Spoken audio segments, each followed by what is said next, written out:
Welcome to the Mindset Mirror Connection podcast. In today's episode, we're going to talk about the 10 signs that you have an unhealthy relationship with food. So if you're someone who's like, is this normal? Stick around and find out. So if you're ready, listen up and lean in as we elevate your mind. Okay. Yeah. Fuck around and find out. I know. I almost said that. Really? I would be like, I did fuck around and I did find out, Yeah. and I was unhealthy with my food. It's so not only just common, but like normalized. Yeah. Well, and I think it's so hard because there's such a spectrum of it too. So you have like the person, like for my circumstance, it was like, well, I'm healthy. Mm-hmm. So like, this is healthy. Right. Right. But then you have maybe like the unhealthy relationship of like a binge kind of cycle. Mhm. And that's like blatantly not healthy to most people. Right. Right. So I think you bring up a good point because we've talked about this in food noise. I want to try this while I'm talking. Okay. That oftentimes people are like, well, I don't, overeat or overindulge. Right. And, I'm really healthy. So obviously I'm normal. It's like, no, boo. Mm-mm. We're actually going to call you out Uh-huh. and we're going to talk about it because you can be the healthiest human. Most people that you see who are super healthy have a poor relationship with food. Yes. Because what we're not doing is we're focusing on the mindset part of it, So we're going to go step by step.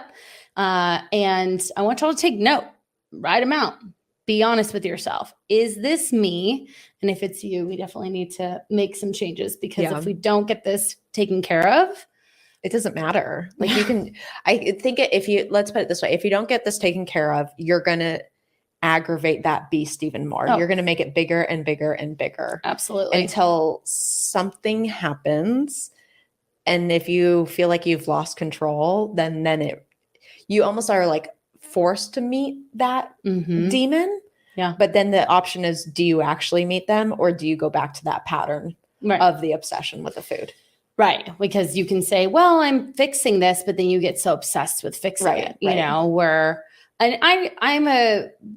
I'm a believer food is not just for fuel. Yeah. Like there is an emotional component to eating, and there's a familial component. There's a cultural component. Obviously I can't tell you our clients are like, well, what am I supposed to do instead of go out to eat with my friends? I'm like, well, you can go for a walk, you can go for a hike, but then usually you want to go get some food, And it just, again, is something that we need to make sure that we're having a good relationship with. Yeah. Because even like, for example, one of my clients, she just started with me. She's in person. And so she's just doing a food journal so I can see where she's at. And she like put froyo or something on there, like a yogurt or ice cream. And she's like, yogurt, please don't judge me. And I was like, and so then when I saw her today, I was like, did you enjoy it? Yeah. Did you have it with your husband? Yeah. And then I'm like, I'm not judging you. But it's then that like, if I have this, it's bad. Right. Right. Which we'll talk about. Yeah. So number one is just solely being obsessed. Oh. An obsession isn't just that person who is, again, thinking about the donuts and the McDonald's and the pizza and all that all day. Mm-hmm. It's the person thinking about, oh my God, does this fit into my macronutrients? Like, oh, did I track this perfectly? This food is not good. There's cookies there. I really, really want one, but I can't have one because there's a fit in my plan. Right? Yeah. I would say the person who like is always thinking about yesterday too, of like realizing like, oh, I didn't add that. Oh, I didn't add that. Oh, well, I forgot. Like maybe instead of like 55 grams of broccoli, I actually had 60. I should probably put that back in because you're missing like 2 calories at that point, right? And so yes, it, like you said, it's not just the McDonald's and like the obsession about like ice cream, but even it's the like restriction part of like, I'm trying to be so healthy that I can't keep cookies in my house. Therefore, whenever I have a cookie, I'm around the cookies and oh my gosh, I would really like one, but I know if I have one, then I overdo it. And then I feel guilty about that. Or I bring the cookies in my house and I tell myself, no, every day. So it's, again, there are so many ways to have like this obsessive thought.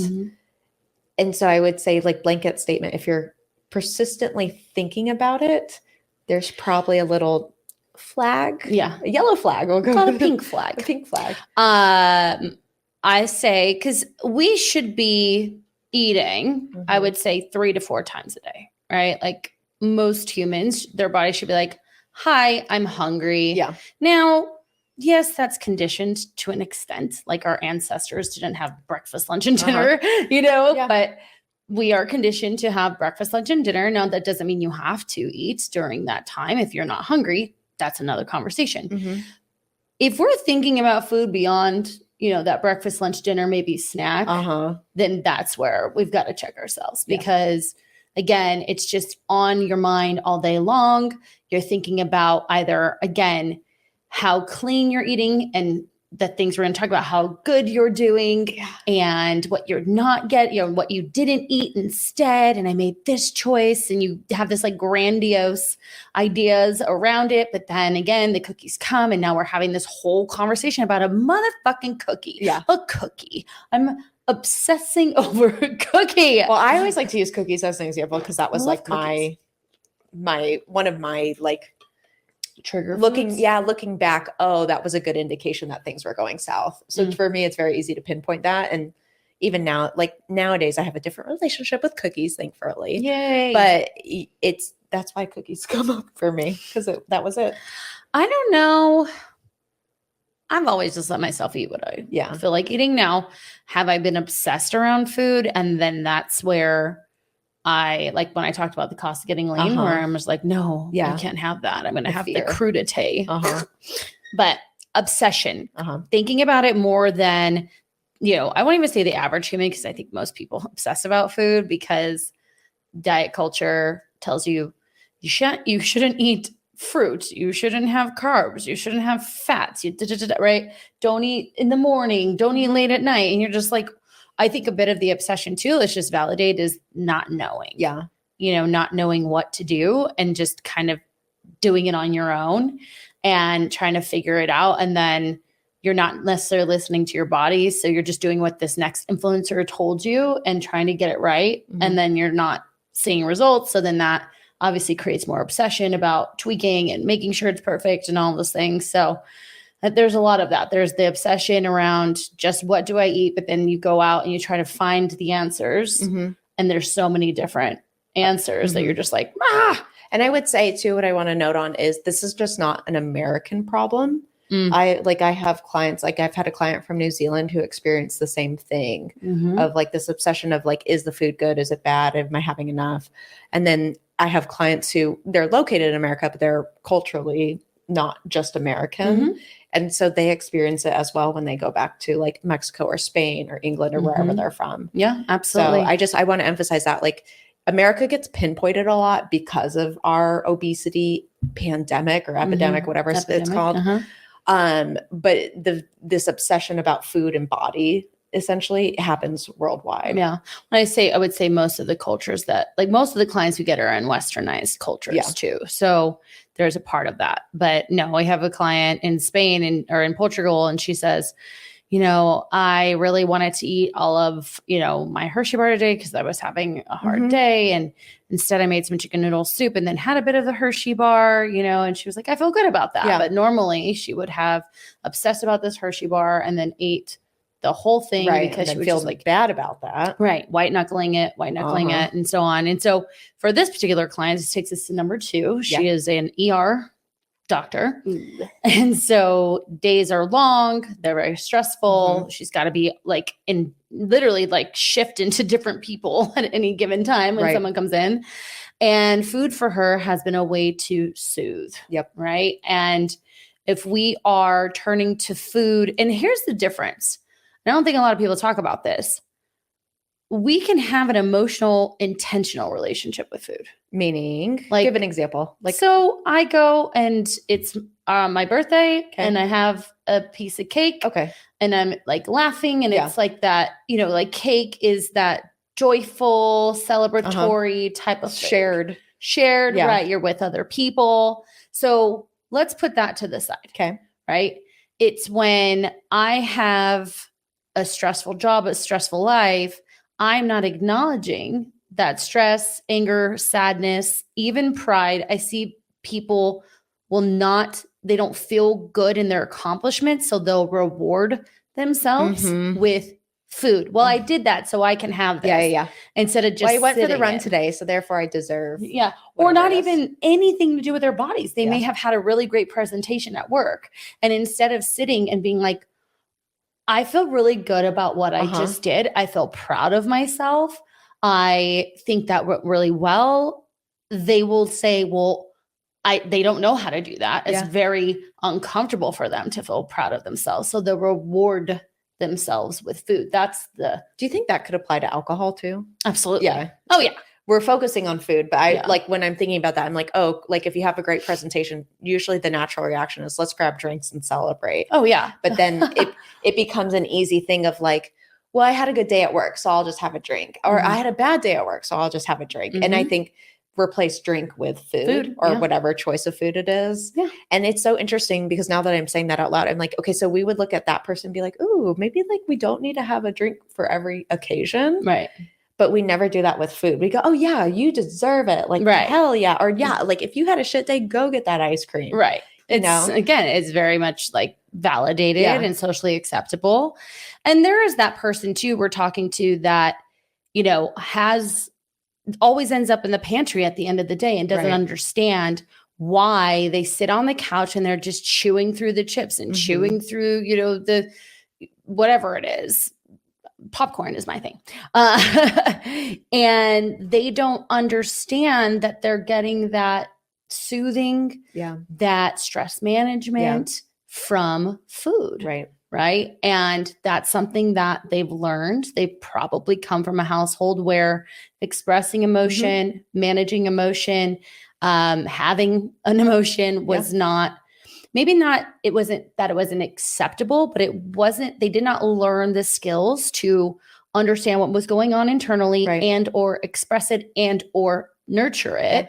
So it's easy in childhood to realize food gives us that bit of endorphins and dopamine that makes us feel good. Right. And so if I never learned how to sit in my discomfort and or be proud and happy, food can provide that for me. Right. And that is a very unhealthy relationship with food. It's oftentimes one of the hardest things to rewire, Right. in the work that Well, we and then do. compound it with if I grew up in that environment and I saw my parents soothe through that food. Oh, I yeah. forget which episode we talked about this on Mm-hmm. because we talked about it's similar to the child who learns like they might gravitate Oh, towards it's food drugs noise, or I think. food noise. Yeah. Like it might gravitate towards drugs or alcohol or whatever, or over exercising. It's the same kind of soothing feeling you're looking for. Mhm. And then most of the time you're also learning that from your parent too. So now we've got kind of a double whammy. Absolutely. And so if you find yourself, and let's talk real quick about the things people say when they are an emotional eater, when they don't know they're an emotional eater. Okay. So it's like, I just don't understand. Like sometimes I just eat the whole bag of chips, or I just don't understand. I do really well during the day, and then at night it's a big old mess. Right. What else will we hear for that? Like, when I get home, I'm just like super tired. So I eat, I just think I'll just eat, this candy bar or this thing because I'm tired, when it's actually no, like you might be tired too. Yeah. But when we're looking, this is actually just to piggyback off that. If you are actually hungry, I want you to ask yourself this question. I'm sorry. If you're feeling hunger pangs after work, would a piece of chicken work right now? Because if it's always a certain type of food, I have clients who have that thing that they feel like they need. I have a client who just made a really big realization. She's like, when I have these hunger feelings, I'm going to have like a beef jerky instead of the nut butter. And then that way, rather than just give in to the efforts, this is something we're working on and kind of rebellion that she has had in her life. I'm actually seeing if I'm hungry, because she's also got some like blood sugar stuff going on. So that was really helpful for her, because she knows. And I told her, I go, look, if this was true hunger and those feelings, because she gets a little bit jittery, she gets a little bit anxious, she might have a little bit of a headache. I said, if that was true hunger, you wouldn't just want the nut butter, right? So that's a question to ask yourselves that will help you say, oh, no, a piece of chicken would not work here. And I find with these clients too, who are using food to cope, is when you ask them like what happened throughout the day or how did you feel today, something that makes them reflect on the back half of the day, they often kind of glaze over. Oh yeah. Like they haven't recognized like what led to this. And so that's really interesting too, because they're like, I don't know. And it's like, and then you ask them, well, what happened? And they're like, oh, just the usual. And it's like, but something unusual probably happened. Right. So now when we can start to develop like, oh, that was unusual. This is what I tend to do, and start creating like the kind of like the this, then that statement. Yeah.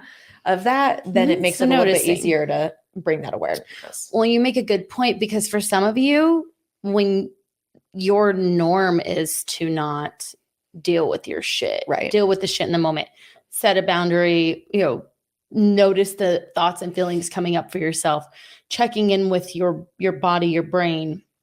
We're not doing that. So we just think, oh, that's the norm. And it's like, well, I mean, really? Just because it's your norm doesn't mean that it's healthy. Yeah. And then I end up in the pantry, or for some of you, night eating. I have clients who wake up in the middle of the night and eat. Yep. Yeah. And for one of them, we put 3 questions on the fridge. Like, am I actually hungry right now? Same thing. Would a piece of chicken appease me at this moment? Am I thirsty? Right. So it was just a few questions she asked herself. I don't know if those are the exact 3, but a few questions she asked herself, and she ended up stopping pretty quickly. Yeah. And so number 2, you cope with food. You cope with your emotions through food. So number 3 is our favorite. Yeah. Good versus bad. Good versus bad food. Right. This food is good and moral. This food is bad and shameful. Right. It's like as easy as that. If you think, so like if you think you're better because you're having like the good healthy food, like the all whole foods, or even if it's highly processed, but it's still like the good like food. That's hilarious to me. It doesn't make you good. No. And having the cookie doesn't make you bad. Right. But we put these labels on food of good, bad. And we've talked about this before. If I have this bad food, then I am bad. And even like a lot of times when we first engage with clients, they're like, I know it's bad. And I'm like, but why? Why? Like, let's walk through that. Why do you think it's bad? Right. Well, I don't know. It's just not what you should be having. Well, do you like cheese on your eggs? Because if you do, why? Cheese on the eggs. Well, and like, why shouldn't you be having that? Because they're dairy, protein, calcium. Like, I could find good reasons to have cheese on your eggs too. Exactly. So it's interesting that and I wonder if that just like where good and bad food comes from. Like, did that just start by like a marketing campaign? Well, I'm sure it was just trying to figure. I mean, you have to remember this diet industry is trying to keep people insecure. So if we can label like these foods is good, black and white, bad, it's just giving into their insecurities they already have, and we're looking for guidance and Hey, what's up, guys? Quick interruption from our sponsor, the Mindset of Matter coaching program. If you are tired of gaining back the same 20 pounds that you lose over and over again, if you're tired of having to work out 5 to 7 days with only seeing results that you do not desire, or you are just tired of living in a body that you do not feel confident in, you will want to take advantage of this month's offer. For the month of May, we will be offering $100 off our Mindset Matters cohort-style coaching program. In this program, you will receive curriculum and coaching to help rewire your mind to create new beliefs about yourself and ultimately gain the outcomes that you desire. In this program, you receive weekly reflections in the Mindset of Matter app. Each reflection is a part of the mindset method. On top of this, you also receive daily journal prompts to help enhance the things that you're learning or enhance the tools so that you can solidify them and utilize them moving forward. On top of this, you get access to myself or one of my coaches in a weekly group coaching call. In this call, you are able to ask questions and get coached through the reflection and the things that you're learning. The next cohort starts June 3rd. And again, for the month of May, we'll be offering $100 off. If you're interested in this, you'll find the link in the show notes below. Now, back to elevating your mind. So this idea, when you were talking, I was thinking, like, when you give your kid a cookie, are you looking at them and be like, fucking asshole? Yeah. Like, no. You're so bad for eating that cookie. Yeah. You're like, here's a cookie. Enjoy it. Oh, is it good? Does it taste good? Yeah. Like, you're not sitting there looking at your kid like he's morally wrong. Right. but you do it That's so to funny. yourself. Mhm. Now, there is a difference, and we talked about this in sustainable eating. I will bring it up again, between pleasurable foods and nourishing foods. We should have 4 quadrants that include or exclude the following. You have pleasurable and nourishing foods. That's quadrant 1. If you create a list, write them all down, eat the majority, have the majority of your diet be those foods. Okay. Then you have quadrant 2, only pleasurable, not nourishing. Okay. We need to figure out a portion of that food that serves us physically, because if we overeat those foods, we oftentimes can get sick. Yeah. And or we need to eat them mindfully, because again, for the 4th time, your taste buds are in your mouth. For the 4th time, your taste buds are in your mouth. And so if I eat it slowly, I allow it to last long, this portion that I have, I'm going to have an experience with that food that's very satisfying, right? Quadrant 3, non-pleasurable, nourishing foods. We need to figure out how to create those foods, like putting cheese on plain ass eggs to make them more pleasurable, right? And then quadrant 4 is the one we want to have the least amount of in our diet, neither pleasurable nor nourishing. Those are foods that you're literally just putting in your mouth for absolutely no reason. And if we can look at foods from that perspective, it will change your life. Yeah. It'll change your life. I like to have clients look at like, and this is really hard, but living in like the gray zone too, because I think the good, bad comes a little bit from, well, it does come from black and white, right? And then when they have these 4 quadrants that they can literally write out and physically see, it creates a lot of like, well, but where's like the guideline for it? And it's like, there is no guideline. It just brings awareness to your balance of how to do this throughout your life. Like if you're always having good and bad foods, in 10 years from now, when you're at your kid's graduation party, now having cookies, are you still going to be bad? Right. Or are we going to recognize, okay, this is an event, this is a pleasurable, non-nourishing food, but look at, I'm celebrating my son and we're really happy about this. And these cookies are good. I don't know. Well, and I think for people, because they don't, when they do have, well, and let's call this out. Actually, let me back up.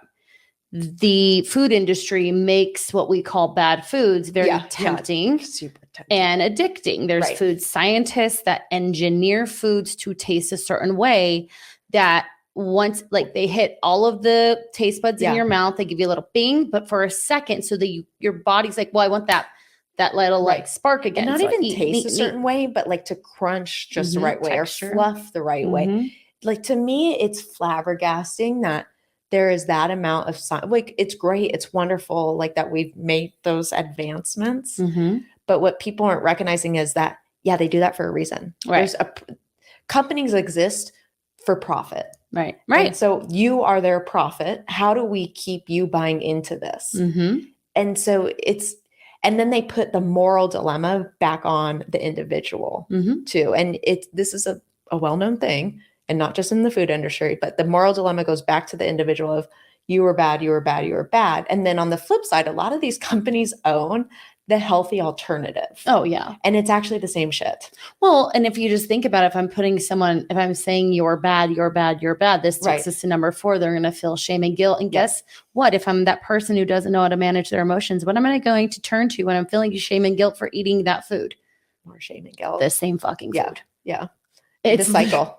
You're just cycling in. But you're right too. Like, they own the healthier option of that. And so it's kind of like, well, what are we really doing here? Yeah. It'll be interesting. We should look this up. Like, how many like big food companies own like health food companies? I could find it. It would be way back in my post, but I had that. Oh, interesting. Yeah. We'll have to find that. But the shame and guilt, like shame, again, I did something bad. Right. Guilt, I did something bad. Shame is I am bad. This is a moral compass based on your character, your value system, and working from your value system. When we feel guilty, usually we're working, or shame too, we are working outside of our value system, and or we did something against what we believe in.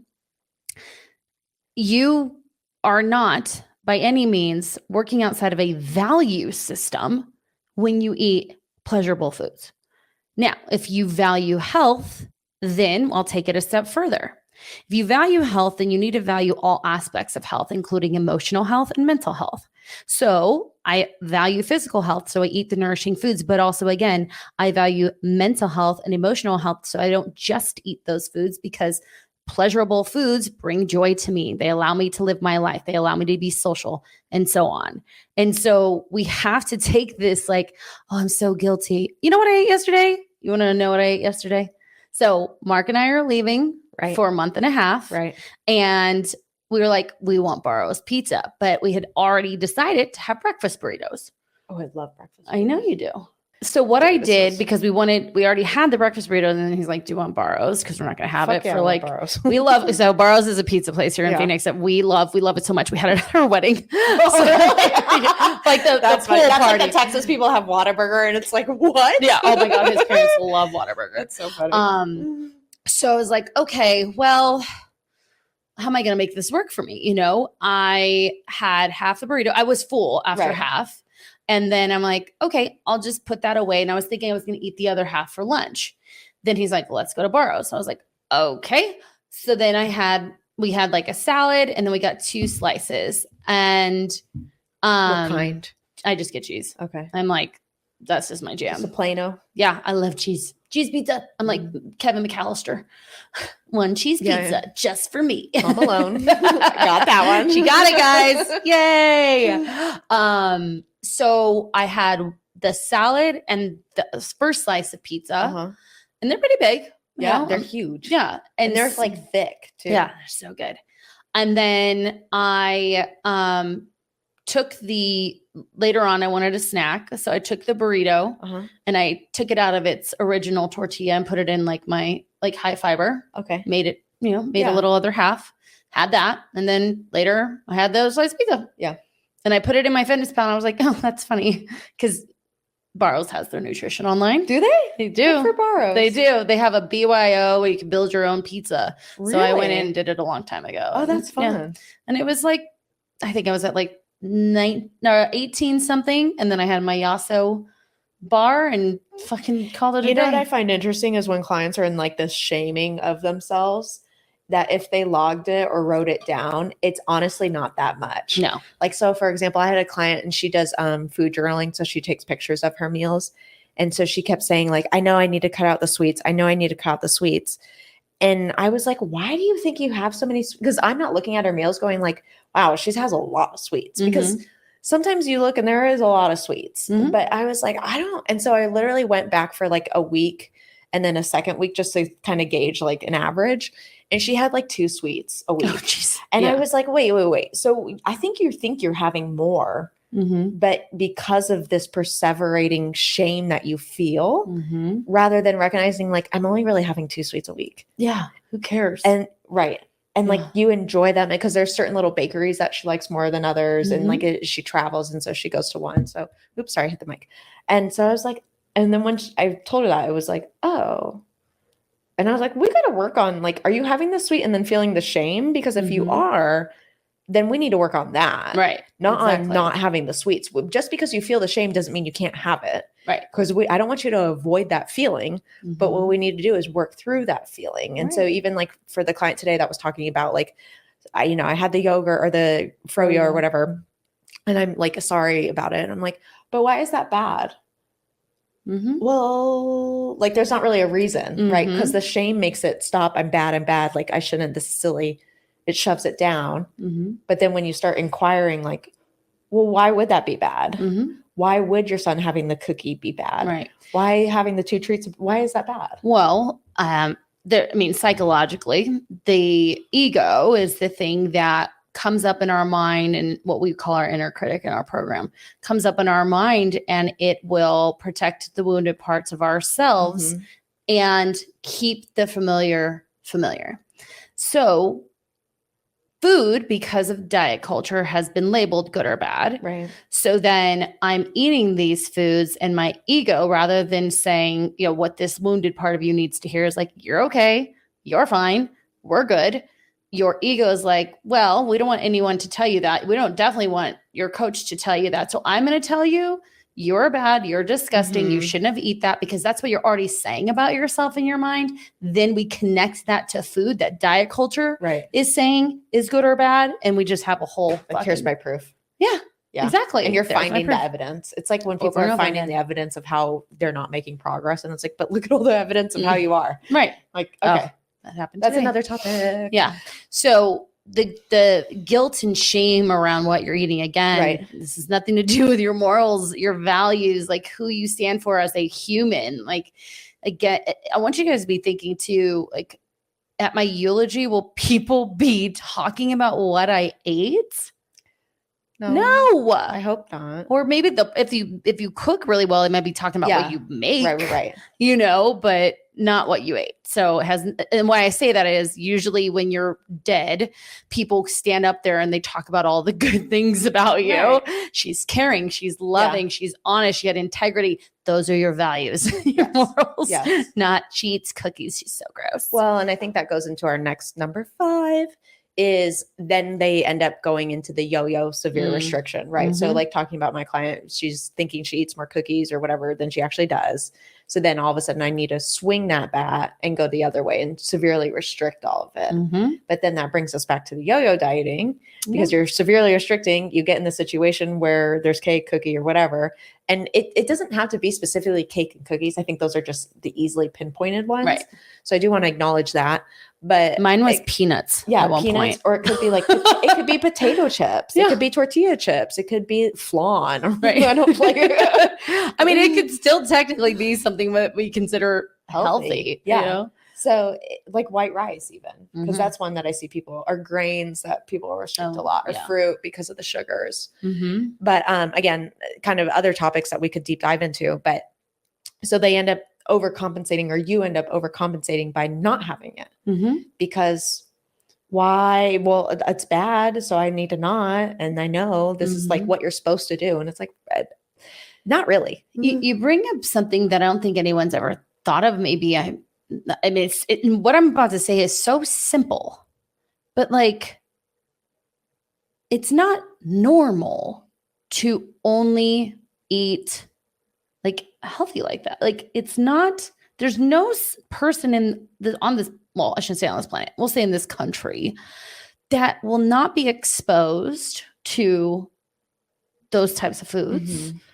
And it's there. Not now, just because it's there doesn't mean we have to overindulge, but like, it's unrealistic to think that, oh, well, I'm going to swing this other way and it's obviously going to be easy for me. It's that's a false sense of confidence. It's going to be easy for me, the person who just shit on myself that I had those foods. It's going to somehow all of a sudden be easy for me to say no to these not things. Be peer pressured into it, because that's been situations for me, like at least with drinking, is like, I don't want to drink. And they're like, oh, come on. You don't do it. But it's like when I started to pull back on my drinking, it was like, oh, come on. Like, what the heck? And it was like, well, I guess so. Right. You know, but it's the same thing with cake and stuff at parties. Like, if you're like, oh no, I'm good. And it could be because you were literally at a party before and already had the cake. And they're like, oh, come on, you got to try it. My aunt made it. So just to come back to it, it's just, we can't have that false sense of confidence. Right. You have a false sense of confidence because you are trying to be something that is unrealistic. And you also have a false sense of confidence because your ass knows you've tried that shit before. It doesn't work. So instead of yo-yo dieting, why don't we learn how to incorporate all the foods in a way? If fat loss, weight loss is your jam, figure out how to have the portions, fit them in so that you can enjoy them, right? But it's just, that's the biggest thing. Like, has this worked? We talk about, I feel like we say this every episode. Has this worked for me before? No. Also, how did I get here? But it did back in 2019. I was super lean and good then. Yeah. Great. And then I go, but you're not now. Yeah. You have a much more stressful job. And it didn't sustain itself. So what does that really tell me? Right. It didn't work. So actually 2019 is actually the same shit. It's an example of exactly what we're saying. If in 2019 you were lean and you no longer are, you've yo-yoed, right? So that's really important. I was going to say something else. I don't remember, but I think for everyone, just recognizing like if we can figure this out, eat the foods that we want to eat. I have clients all the time go into my Fitness Pal and every day of the week for 4 weeks, put in the thing that they've always struggled with. That's bad. Right. And we eat a little bit of it every single day. Yep. They see progress. Yep. And then by week 2, they're like, I don't even fucking want this anymore. Right. You know, you're like, do it, guys. I dare you to do that. But it's scary. I mean, yes. And again, as you say, if it's scary, we need to work on the fear. Right. But when you actually do it and you do it in a way that is, I mean, again, we have Structured. to control the portion. Yeah. Structure is a great word. Then you'll realize like, oh, when I sit down, I eat without distraction. I slow this process down of this food.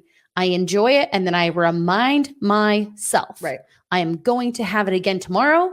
I am having an experience. I am taking away the scarcity of that food. I'm enjoying it. And then when I do that and I can still see progress, guess what I'm not doing? Yo-yo dieting. You know what I also realized too, and just probably on the last point of this, of the restriction, is that when clients tend to restrict the food, that food ends up getting like put on a pedestal Oh, yeah. of like, it's actually really grander than it is. Mhm. So like, let's take, because you go and get McDonald's ice cream sometimes. Oh, yeah. Yeah. I love the McDonald's ice cream cone. It's Just good. plain. Yeah, just plain. It's Mhm. good. But I bet you if you had it every day, you'd be like, okay, I'm kind of over it. Yeah, no. Right? Like, but when we choose to have it with freedom, it's still good. Mhm. Now, when I choose to never have it, it's much better than it actually is. Because I've actually, so that, and I'm saying that from a place of, I've done that Mhm. where I've been like, oh my gosh. And then I eat it like a Reese's peanut butter cup. I used to fucking love those things. Mhm. That's because I could never have them. Right. So when I had them, I had quite a bit. And then I would think like, oh, no, I can't.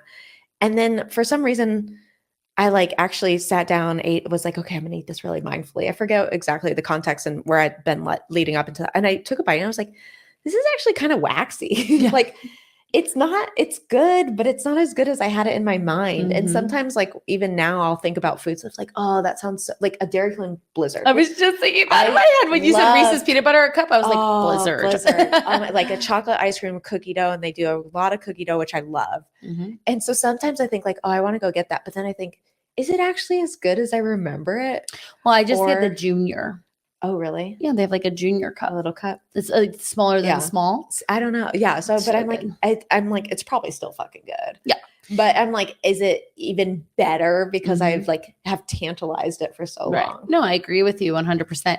And, you know, oftentimes when we slow foods down, I know we're kind of getting off the topic Yeah. of yo-yo dieting, but when we slow the process of eating down, we will realize all of that engineering Mhm. shit that's in there. You're like, Start to taste it. I had a client go, because I do a 10 bite challenge too, where they have to take a bite and Uh-huh. hold it in their mouth and then write down the experience. She goes, by bite 3, it was potato chips. She goes, I was like, this is so gross and soggy in my mouth now. Because the crunch was gone, right? She's like, by 3, I'm like, you know, and then like scraping it off. yeah, my the teeth. relationship changes. Like, oh, this is kind of a mind fuck Uh-huh. because again, it's been designed for me to overeat it, Uh-huh. but when I actually slow down and taste it, it doesn't have that It's same not effect. good. So Good. yeah, and again, restricting, Yeah. yo-yo dieting leads into number 6, which is not going out and being Right. socially withdrawn, Right. right? So for me, and we talked about it, when I was at my leanest, I would, you know, go and get my own food. I would Mhm. bring my food. I would eat the veggie platter, Yep. you know, and Yep. drink my soda water. Mhm. And that's more extreme, but you know, I can't go out. But okay, so that's more extreme, but that's the road it leads down. Oh yeah. Let's be honest. Like, yeah. And so you could be hearing Christina talk about that and be like, well, okay, that's a little ridiculous. That's the road it leads down. Like, Mhm. and that's coming from 2 girls who have experienced that. Yeah, exactly. No, and it's just, well, I have a party this weekend and then I have this and I have that. And it's like, okay, I understand it's overwhelming. Mhm. We don't have to eat at every event. Right. Right. And so let's figure out like what's going to happen, what's going to be served, what do you like? Mhm. Right. And that's the other side to it too, is there's also that kind of social, like you talked about pressure, even if someone's not pressuring you. Well, I'm going to the event and they're serving food. Mm-hmm. If you're hungry, eat. But if Right. you're not, don't. Right. Right. But that's also kind of that like, well, I don't want to look weird and I don't want to, I want to be like everyone else who's eating. I'm like, okay, well, if you're just eating to eat to make everyone else happy, then that's your own decision. Again, something we've got to dive into. We've got to dive into it. Tendencies. Right, exactly. But like you're intending to do that so you don't look weird. Right. Okay. But there's that social, we would call it withdrawal / awkwardness, I guess you would call it, of, oh, we're going out to dinner. Like people will spiral. Yes. When there's an event coming. I would spiral when there was an event, especially like with Michael's family. So Michael's family is from like West Texas, small town. So their meals are very different than what I grew up with, and even very different culturally than what was around me. And so I would like get so nervous about going to the meals because I knew they were just going to be the way they were. And mind you, they're fine, but it was too much. Yeah. And it was so outside of my like boundaries of what was healthy that I could not get over it. Yeah. And it caused me like a lot of manipulation of the situation. So I would kind of look like I ate, but not really, or like I would eat before and that before I wasn't hungry there. And, thankfully for Michael, of course, he appeased that because he'd be like, you need to eat before because this is what we're having. And so I would, but now I look back on that. I'm like, you really just couldn't have like chicken fried steak. Yeah, baby. chicken. Yeah. Whatever it was, I assume that's what they eat. Well, there's a couple stuff that I was like, I'm not doing that. Yeah. Like, well, and it's like when I go, so we'll be in Pittsburgh for a month. My sister-in-law will just sometimes like put out cheese, crackers, charcuterie, some sort of like dips. And I remember this was literally, guys, like 2 years ago, I was cutting and I was like, fuck. I was like, and then I started overdoing it on the cheese and crackers. And now you're already there. Might as well. Yeah. And I'm like, oh my gosh, I've had like, because, the Costco cheese slice, like, oh, I had 7 of those and now I've had this. And I'm trying to like put it all together. And I was thinking about it because I'll be there. I'm like, just fucking eat. Right. Just eat the food or don't eat the food. Decide. Yeah. Like if you are not, what I mean by don't eat the food, if you are not hungry, you do not have to eat the food. Right. So social wise, I think that while I put social withdraw, this does go on to 8, but it's that also kind of social pressure, using food to manage social anxiety. I hear people do that often. So not going to events, because like literally not going because of the food situation. Oh yeah. I have a client now. This client does have a diagnosis of an eating disorder, but it's really sad. I love her so much, but from a mental health standpoint, she's very depressed. She feels lonely. She isolates because of this. And then she wonders why she doesn't wonder why, she's aware, but it's so cyclical. So now we're getting more depressed, more anxious because we can't go out. And then when we try to go out, it's even it's scarier thing. Like white knuckling the table while our friends are ordering the nachos. Exactly. Yeah. And it's like, if you just tried every single weekend to go out and try these little challenges and do it over time, it's going to be a lot easier for you. I had another client who also has an eating disorder diagnosis say, I went to a girlfriend's house this weekend. She's a young girl. This is one of my teens. I went to a girlfriend's house this weekend and I managed dinner and I felt really good about that. I was like, yay! Yeah. She's new. So I was like, fuck yeah. Yeah. So good. So that's social withdrawal. Now, compensating, what baby. What do you mean by this one? When I eat the thing, I go work it off. I restrict the next day. I just skip the next meal. Yeah. Oh yeah. Or I know I'm going to go out, so I skip a bunch of meals, and then I get there and I'm ravenous, and then guess what happens? I overeat it. Yeah. And by fasting. The way, the next day fasting. Yeah. You're not going to work off any of it. Nope. That's not how it works. It's so funny that I used to think that too. Me too. Because it would be like, oh, my body's we'll say I overate nachos, because nachos are easily overeaten. So they're delicious. Yeah, they're so good. Well, and do you like the baked cheese, or you like the creamy cheese? I like baked cheese. I like baked cheese too. Yeah. It's So gotta be a lot. well, and it's got to be layered in. Yeah, too. I It need can't it. just be on the Ding, top. ding, ding, Yeah. ding. Okay. Duh. Anyway, so we're having nachos, and it's not crazy for me to think I can understand the thought process, and especially because I have clients that do this as well. So I don't want to like downplay that emotion or that thought, but the thinking that I could go work out and that my body's going to specifically go after the nacho calories, to utilize to burn muscle. That doesn't make any sense. No. I mean, our bodies are smart, your but body they're already not smart. absorbed whatever it was. Yeah, it's like gonna that's why you take what feel it like needs. shit, and that's why you're all puffy because of the salt and the carbs. Right. Like it's not gonna be like, oh, good, the nacho brigade is here. Yeah. Like let's go. No, it's like when you were talking about the girl that was on Ozempic. And you were like, it's like, well, if it could just go right here, it's like, right there. just because you're putting it in your belly does not mean it's going to your belly, babe. It's going wherever it's that's gonna go. hilarious. No, that's not how it works. And again, you only burn about 5 to 10% of your total daily caloric intake through exercise.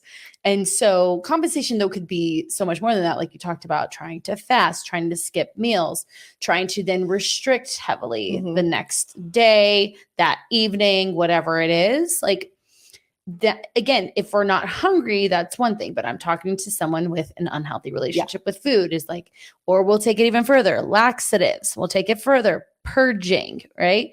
Now we're getting into full-blown eating disorders, chewing and spitting. Yep. That's something someone has done. Yeah. And I'm like, I don't think many. Yeah. I won't lie. I don't like the way something tastes. I'm like, yeah, I'll spit it out. I've seen that. I've seen you do that. I'm like, ah! I know. I really just want my I food. just kind of do Taste like good. this. I make an ugly face and I'm like, okay. Well, I think too, I have such a strong sense of smell. Like if I really hate something, like it's very overwhelming. You never got pregnant. Oh yeah, I know. Thank God for everybody.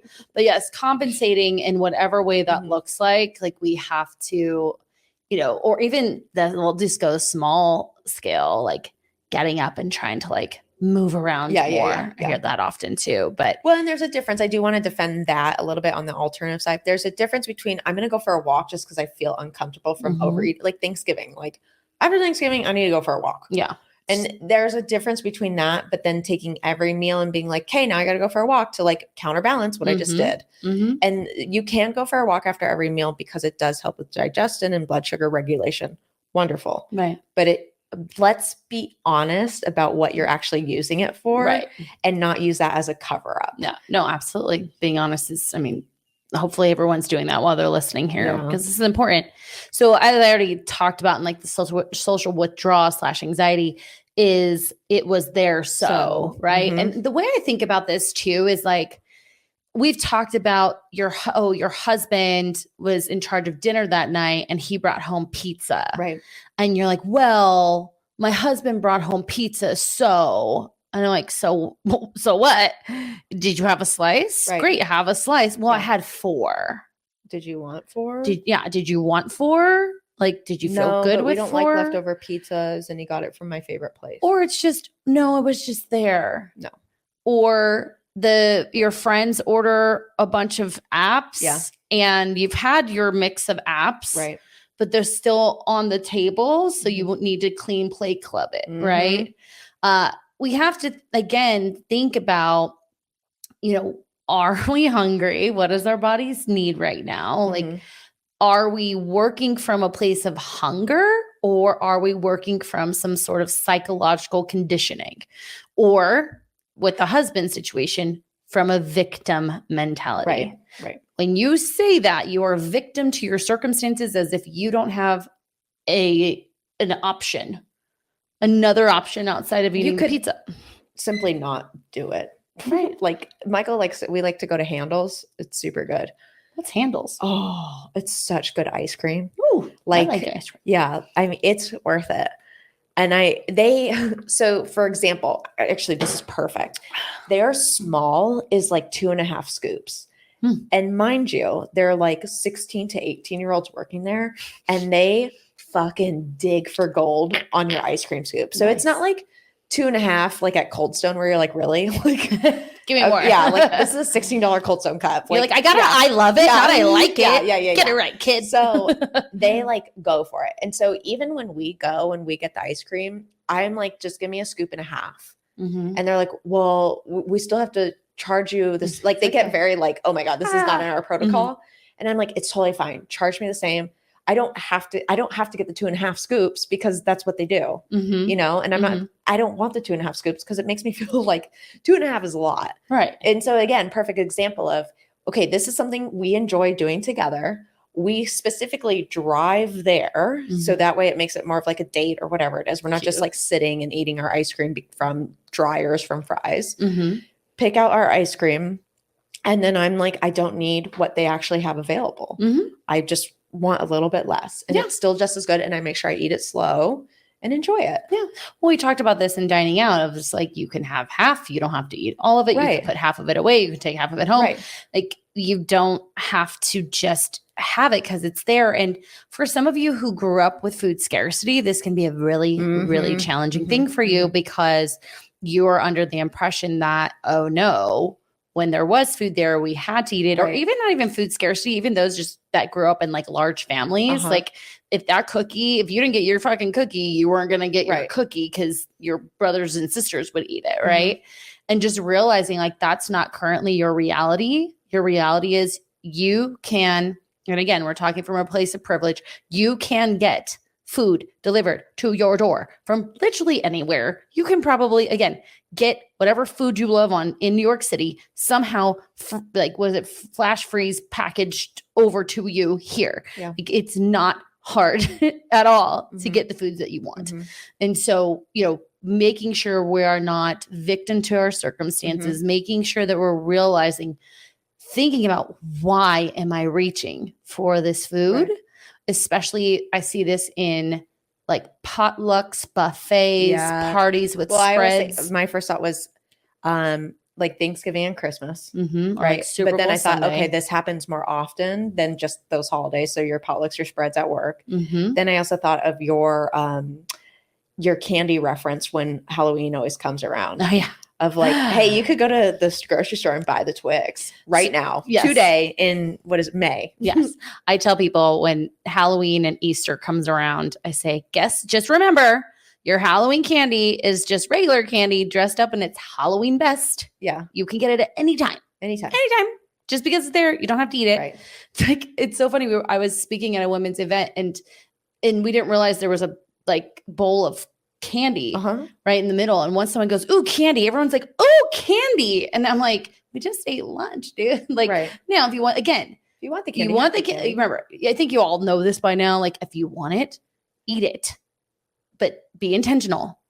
Don't shit on yourself after eating it. If you're like, I want the candy, I'm going to have a piece of candy and enjoy it. Fine.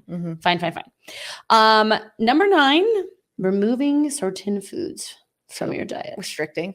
I mean, yeah, basically, but you know, deciding that, and again, this goes good or bad, this goes restricting. I'm saying like, I can't have that. Now, if you can't have something, that's a different story. Right. But I can't, you know, I don't eat carbs. I have a client who's working with me. She's seen great body composition. We've seen weight loss, but it's been very conservative in regards to our deficit. She's getting married next month. And her fiance keeps doing this keto thing. And it's in and out. And he was like, oh, I lost all this weight. I'm like, no, you lost a bunch of water weight, bro. You didn't actually lose weight on the scale. Plus, you are just a skinnier, flabbier version of yourself. But in his mind, cutting out carbs is what he needs to do. And it's like, I asked this question. What if I told you you could eat carbs, fats, proteins, go out to eat the food you love, and still see the same exact results, maybe even better, because you can be more consistent. Right. We'll be more consistent when we're not cutting out foods. Right. Well, and I think at some point it becomes impossible. Right. And I think, because like you hear the carnivore diet, and then there's keto, and then there's paleo, and then there's dairy-free, gluten-free. Now, again, if you have a dairy allergy, you should probably stay away from dairy. If you have a gluten allergy, you should probably stay away from gluten. Right. But like to just cut it out meaninglessly, you're going to run into that wall at some point. And like again, going back to your keto example, like to me, when I heard about that, I'm like, that is not sustainable. No. Like because they're looking for the ketones, and it's like, and I actually heard Rhonda Patrick talk about it. I forget on what podcast, But she was like, what people don't understand is that if you have that like bite of broccoli, now like broccoli, which is very meaningless and harmless in a lot of people's eyes, that takes you out of ketosis, Right. which was the whole point of you doing keto in the first place, right? So gross. Right. And it's like, so if you're, and it takes a long time to get into ketosis from what I remember her saying. Like, and I believe, sorry, we don't have this backed up. We were expecting to talk about this, but also for women, it's even more of a challenge. Yeah. And so it's kind of like, okay, so are you doing keto to restrict? So then just say like, oh, I'm restricting these foods. Be honest about what it is rather than using keto as your blanket. But if you're truly looking for ketosis, then you better get some fucking data measurements to figure out when that actually is happening and what you need to do to support it long term. And work with a coach who specializes in that.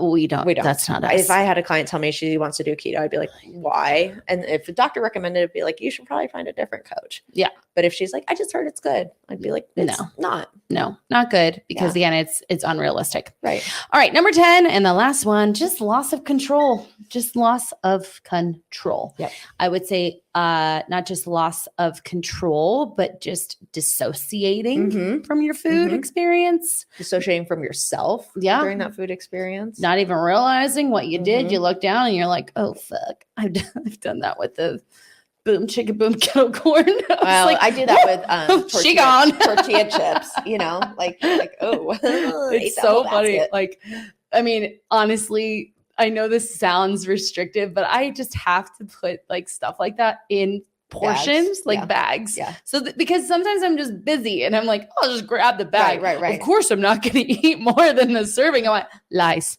liar. Yeah. So good. Well, it's like nuts. I mean, you could say the same with nuts because it's like, oh, I'm not going to eat more of the serving. Well, the serving is 2. Have you ever had this hot and spicy peanuts from Fry's? Oh my God.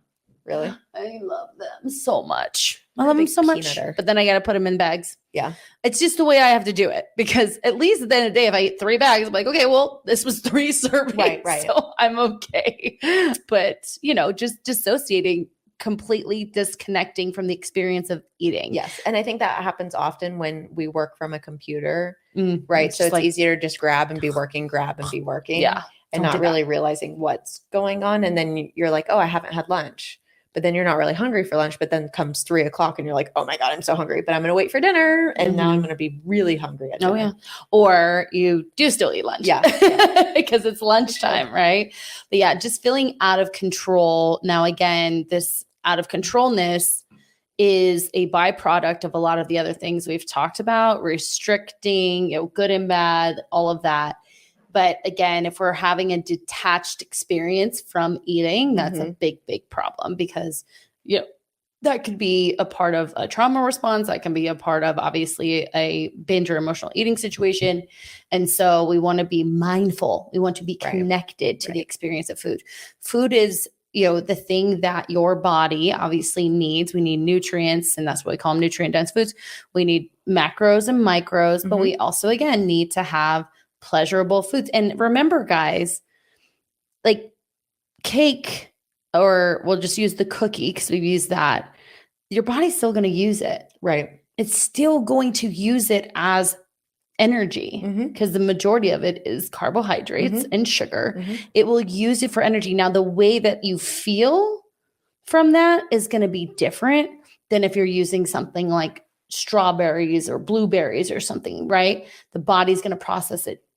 It uses the glucose, you know, the carbohydrates, but the way that your insulin, your blood sugar spikes, and then how your insulin deals with that is a little bit different, and every single person is going to be different. Right. So the experience of it may be a little bit like, ugh, right? So we can say, okay, if it's a experience, then again, we need to have a portion that makes sense for us. But what I'm trying to say is at the end of the day, the body's going to use it for what it needs to use it for, and it'll get rid of the waste, what it needs to use for, or it will be stored as energy, right? AKA fat. Yep.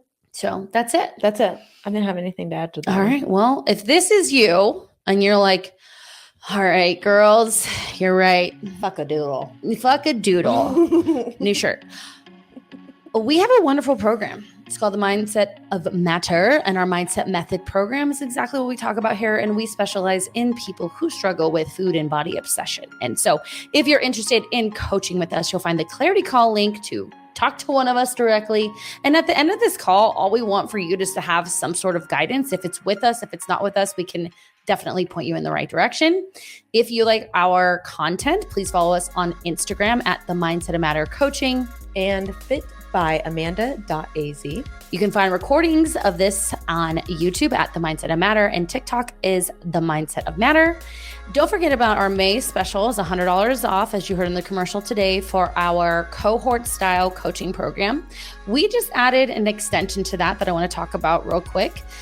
We have our just mindset based portion of our cohort, which is working through the mindset method and the reflections and curriculum that was created through my experience as a therapist. I have now added the additional option to have coaching for nutrition and exercise. So you would have time with your coach, be able to have your coach work with you and create a plan around your nutrition and fitness while you're also working in the cohort to work on your mindset. Because at The Mindset of Matter, we believe everyone needs to go through the method in order for them to see the results they want. And so this was a way to offer, you don't know this yet. This is a way to offer. That's why I'm listening intently. Yeah. Wait, what? Offer What are we coaching. doing? So basically it's the Matter program. Uh-huh. You don't get the one-to-one calls, Yeah. but you get the weekly check-in. Okay. You get access to your coach. Okay. You get your nutrition coaching. You get your custom exercise. And then they work on the mindset method Piece on their own. in or with the the group. cohort. Mhm. Yeah. So if you're interested in that, let us know. We'll have the links below. But always, always, always remember at least one thing. What you say in the mind. You see in the mirror. Bye. It's like